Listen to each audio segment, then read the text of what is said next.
Hello guys, तो फिर से आप सबके लिए हम लेके आ गए हैं पावर स्टार पवन सिंह से के न्यू वीडियो। पावर स्टार जो विशाल गगन एक स्टेज शो पे बोला है, पावर स्टार सबसे बड़ा सुपरस्टार आज के डेट में वही है। आजकल बंदे उसके कितने चमचे यूट्यूबर सब है वो तो मानने के तैयार ही नहीं है।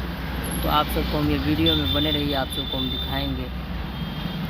तो आप देख सकते हैं अपने फ़ोन के स्क्रीन पर विशाल गगन मोच ऐड के कैसे बोल रहा है पावर स्टार।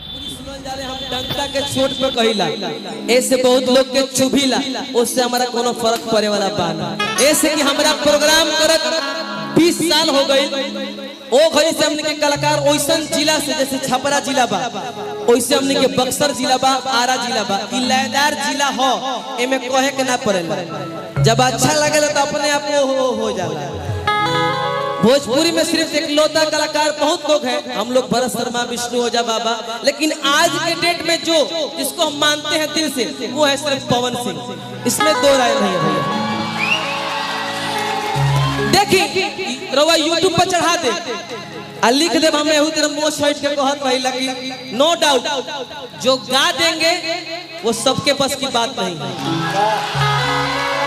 इसलिए कि हम कलाकार हैं, हम स्टूडियो में जाइला तो हम कैसे गाइला हमारा मालूम बा।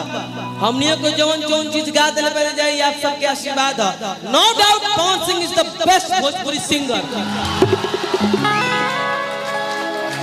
आज से ना जब हमने के सुर संग्राम में नहीं जा, आजकल के ढेर लोग गवैया लोग एगो गाना मार्केट में टुनटुना दल तो पैर पर पैर चढ़ा के बैठे लगत रहन त घमंड 2 दिन खातिर रहेला। जेकरा के टीके के रहेला ओकर आचरण ने बता देला कि तू टिकबा कि ना टिकबा। केहू कतनो दबाई लेकिन पवन सिंह ना